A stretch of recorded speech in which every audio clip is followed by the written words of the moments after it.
Après l'ombre, la lumière. Éblouissante, elle fait éclater un intérieur bourgeois qui étale ses cuirs, ses acajou, ses lustres clinquants et ses faïences d'un bout à l'autre. La pièce est immense, comme un décor que l'on voit jaillir du noir, avec les 3 coups qui résonnent encore, le chointement des rideaux rouges qui finissent leur course et quelques applaudissements qui s'achèvent. Big Ben sonne 7 heures sur la cheminée en marbre rose, entre 2 énormes vases en biscuits, horriblement kitsch. Une table somptueuse attend ses invités. Derrière un salon vieille colonie anglaise, une jeune femme se regarde dans un miroir. De ses 2 mains, elle agite ses cheveux hirsutes pour en parfaire l'effet bourrasque d'un soir de tempête. Une voix se fait entendre. « Vous patienterez avec elle ? Je vais prévenir monsieur. » La porte du vestibule s'ouvre. Une petite dame entre, très alerte et très décidée. Elle est de celles qui ont cet âge critique où l'on s'angoisse à regarder derrière soi le chemin parcouru, le pied posé sur la 5e marche. Elle est de celles qui s'en fichent et bouffent la vie comme elle vient avec une fièvre adolescente. « Bonsoir, je suis Suzanne », lance-t-elle avec une voix d'outre-tombe, révélant autant sa force de caractère qu'une passion immodérée pour le tabac. « Bonsoir, les autres vont arriver. » Elle se regarde. La dénommée Suzanne sourit. Elle semble ravie. Au-delà de sa peau un peu fanée et de ses cheveux cendrés, l'attirance de ses yeux bruns, la joliesse de son visage témoigne d'un redoutable passé de Lolita séductrice.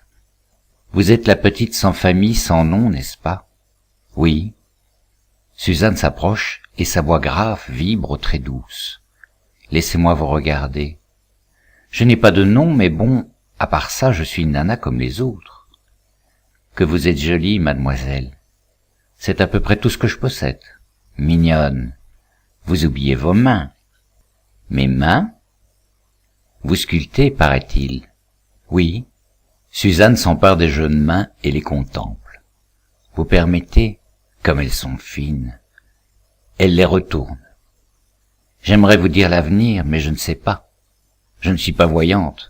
Pourtant, quelque chose me dit que dans votre nouvelle vie, la chance vous sourira. » « C'est Émile qui vous a parlé de moi ? » Émile est un homme prévenant. Il m'a annoncé qui étaient ses hôtes. Mais où restent-ils tous ? 22 ans. C'est votre âge, n'est-ce pas ? Toutes ces années loin de tout. Quel bonheur de vous voir si belle, si resplendissante. Je suis très ému. Vous trouverez cela bizarre, mais puis-je vous serrer un instant dans mes bras ? Tenir une orpheline contre son cœur porte bonheur. Ce ne sera pas la première fois que je me plie à ce dicton. Elle se laisse emporter dans les bras de Suzanne. Écrasée par un flot d'affection inattendue, ses yeux s'arrondissent d'étonnement, mêlés d'une pointe d'impatience, d'un soupçon d'agacement. « C'est curieux. Votre charme espiègle me rappelle ma jeune sœur, Ambroisine. »« La pauvre ! Pourquoi ? Être belle n'est pas une épreuve insurmontable. Il est vrai qu'un pot de confiture avec toutes ces mouches autour de lui envie parfois la tranquillité du pot de moutarde. Mais pour une femme, n'est-il pas préférable d'attirer les hommes que d'être repoussante ou ignorée ? Excusez-moi, c'est le prénom. Le prénom. Pour rien au monde je ne voudrais m'appeler ainsi. Suzanne semble étonnée. Les mots se font attendre. C'est vrai, dit-elle enfin. Il est original. C'est un peu le passé qui se rappelle au souvenir du présent.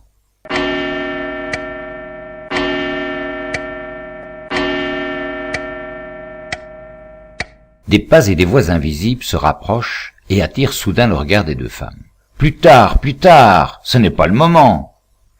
Mon père ouvrit le double ventail du salon avec fracas. Déployant toute sa virtuosité cabotine, le géant aux cheveux blancs investit les lieux d'un bond rapide. Nous le suivions, moi, contraint et forcé, et Emeline amusée qui me remorquait par la main, un petit sourire dissuasif sur les lèvres. J'avais d'autres soucis en tête, et cette invitation de dernière minute me désappointait.